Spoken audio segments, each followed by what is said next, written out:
بسم اللہ الرحمن الرحیم۔ السلام علیکم ورحمۃ اللہ وبرکاتہ۔ معزز ناظرین و سامعین، لائٹ فار بلائنڈ آپ کی تعلیمی ضروریات کو پیش نظر رکھتے ہوئے آپ کے لیے لے کر آ رہا ہے علمی، ادبی، معلوماتی، تفریحی، اصلاحی، تاریخی اور اسلامی آڈیو بکس۔ تو دیر کس بات کی، جلدی سے لائٹ فار بلائنڈ کو سبسکرائب کریں، ہماری ویڈیو کو لائک کریں، شیئر کریں اور کمنٹس باکس میں اپنا کمنٹ ضرور کریں۔ بسم اللہ الرحمن الرحیم۔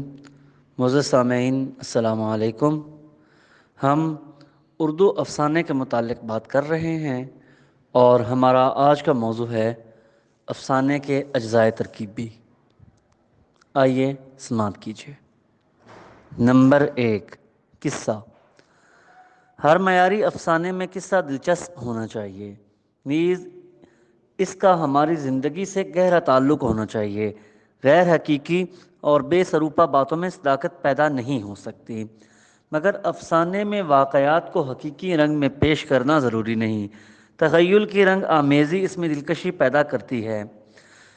افسانہ کی واقعیت یہ نہیں کہ ایسا ہوا ہے یا نہیں، بلکہ ایک مخصوص ماحول میں ایسا ہوگا، ہو سکتا ہے یا ہوتا ہے۔ Number 2، plot.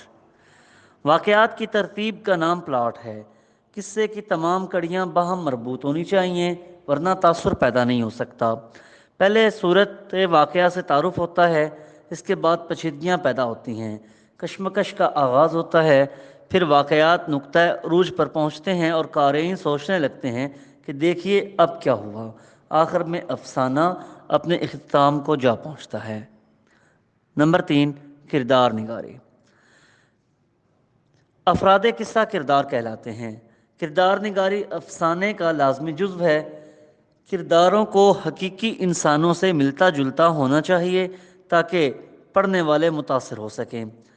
کردار نہ تو فرشتہ ہو نہ شیطان، یعنی مثالی کردار نہیں ہونا چاہیے، نیز ان میں نشو و نما کا احساس ہو، ساکت و جامد کردار نہ ہوں۔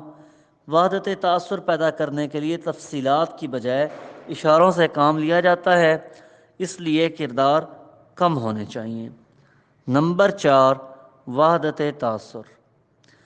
افسانے میں وحدت تاثر کا خیال رکھنا چاہیے۔ جہاں ناول میں زندگی کی مکمل عکاسی ہوتی ہے، لیکن افسانے میں صرف ایک جھلک دکھائی جاتی ہے۔ افسانہ نگار زندگی کے کسی پہلو کو محض دزدیدہ نظر سے دیکھتا ہے۔ افسانہ زندگی کے کسی ایک رخ، کسی ایک واقعے، تجربے یا خیال کو پیش کرتا ہے۔ اس لیے ضروری ہے کہ پڑھنے والے کے ذہن پر شروع سے آخر تک ایک ہی تاثر رہے۔ نمبر 5، اسلوب۔ اس کے علاوہ دلچسپی کا عنصر واضح نقطہ نظر، وحدت زمان و مکان کا خیال بھی رکھنا چاہیے، لیکن عام لوازمات سے زیادہ اہم افسانہ نگار کا اسلوب بیان ہے۔ ایک معمولی بات بھی دلکش طرز ادا سے عمدہ ہو جاتی ہے، اس لیے افسانہ نگار کو اسلوب پر پوری قوت صرف کرنی چاہیے۔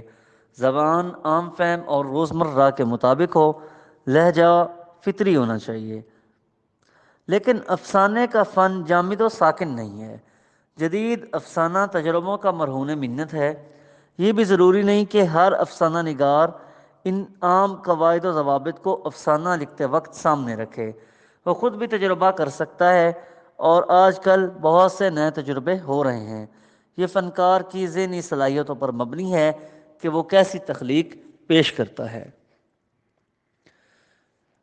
معزز سامعین، انشاءاللہ کل ہم اردو افسانے کے ارتقاء پر بات کریں گے۔ تب تک کے لیے اجازت دیجیے۔ اللہ حافظ۔ پیشکش لائٹ فار بلائنڈ۔